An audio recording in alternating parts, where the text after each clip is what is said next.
اس کو جانتے ہیں کہ جدید سائنس قیام کے بارے میں کیا کہتی ہے۔ تو اس کے بے شمار فائدے ہیں۔ نمبر 1، قیام سے جسم کو سکون کی کیفیت محسوس ہوتی ہے۔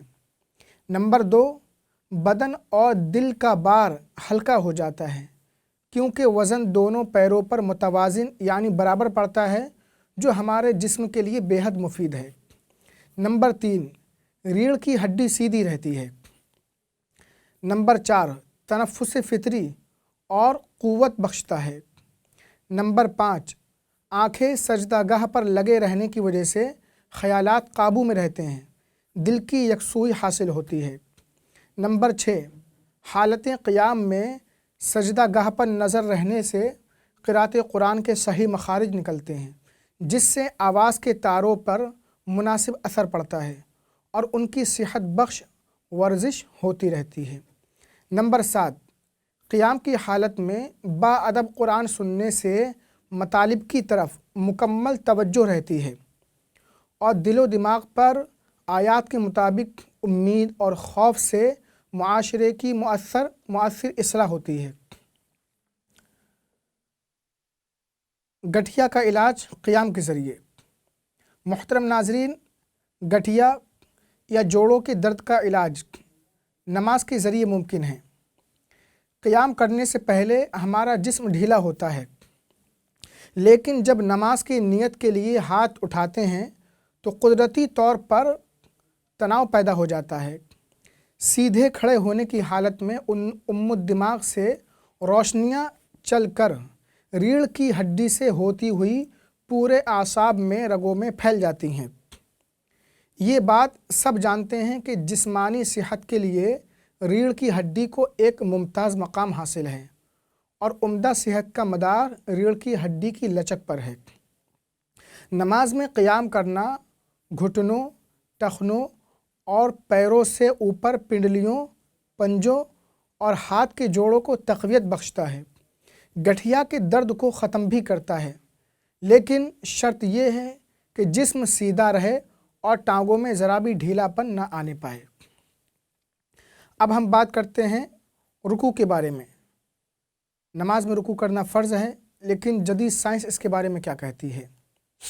محترم ناظرین، نماز کی دوسری وجہ رکوع ہے۔ حالت رکوع میں کمر جھک کر پیٹ اور سینہ دبتا ہے۔ سر جو ہوش حواس خمسہ اور قوتوں مثلاً دیکھنے، سونگھنے، سننے، بولنے، چکھنے اور حس و حرکت کرنے کے مراکز کا خزانہ ہیں، بارگاہ الہی میں پیش کر کے زبان کو اس کے خالق کے نام پر حرکت دی جاتی ہے۔ رکوع کی حالت میں بالائی نصف بدن جھکنے کی وجہ سے زیادہ خون پمپ ہوتا ہے۔ پنڈلی، ریڑھ کی ہڈی، ناف اور گردن کو ان کے عضلاتی اور اعصابی تناؤ یعنی رگوں کے کھچاؤ سے قوت حاصل ہوتی ہے اور اندرونی پیٹ کے عضلات یعنی رگوں پر دباؤ پڑنے سے مشمولات جگر، گردوں اور مثانے کی مالش ہوتی ہے، جس سے ان اعضاء کو بہت فرحت ملتی ہے۔ حکیم محمد طارق محمود لکھتے ہیں، ایک مرتبہ میڈیکل کالج کے پرنسپل ڈاکٹر محمد نواز صاحب نے فرمایا کہ میرے پاس ایک سرجن ڈاکٹر آیا جس کی بیوی بھی سرجن تھی۔ کہنے لگا، ڈاکٹر صاحب، گھٹنوں اور کمر کا درد بہت زیادہ ہے، علاج بہت کیے لیکن کوئی فائدہ نہیں ہوا۔ ڈاکٹر نواز صاحب فرمانے لگے، میں نے اس ڈاکٹر سے پوچھا کہ آپ نماز پڑھتے ہیں؟ اس نے کہا، ہاں، 5 وقت کی نماز پڑھتا ہوں۔ تو پھر ڈاکٹر نواز صاحب فرمانے لگے، آپ نماز پڑھتے ہیں لیکن آپ رکوع اچھی طرح نہیں کرتے ہوں گے۔ پھر انہیں رکوع اور سجدہ اچھی طرح سنت کے مطابق کرنے کو بتایا۔ کچھ عرصے کے بعد ڈاکٹر صاحب صحت مند ہو گئے۔ محترم ناظرین، رکوع سے اسپائنل کورڈ یعنی حرام مغز کی کارکردگی میں اضافہ ہوتا ہے اور وہ مریض جن کے اعضاء سن ہو جاتے ہیں وہ اس مرض سے بہت جلد افاقہ حاصل کر سکتے ہیں۔ رکوع میں گردوں کی پتھری بننے کا عمل بھی سست پڑ جاتا ہے۔ اگر بن گئی ہو تو رکوع کی حرکت سے بہت جلد نکل جاتی ہے۔ رکوع سے دماغ اور آنکھوں کی طرف بلڈ سرکولیشن یعنی خون کے دوران کی وجہ سے دماغ اور نگاہ کی کارکردگی میں اضافہ بھی ہوتا ہے۔ محترم ناظرین، رکوع سے جگر کے امراض کا خاتمہ ہو جاتا ہے۔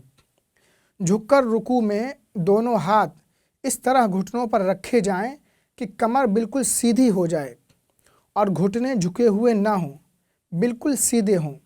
اس عمل سے معدے کو قوت پہنچتی ہے، نظام انہضام درست ہوتا ہے، قبض دور ہوتا ہے، معدے کی دوسری خرابیاں نیز آنتوں اور پیٹ کے عضلات کا ڈھیلا پن بھی ختم ہو جاتا ہے۔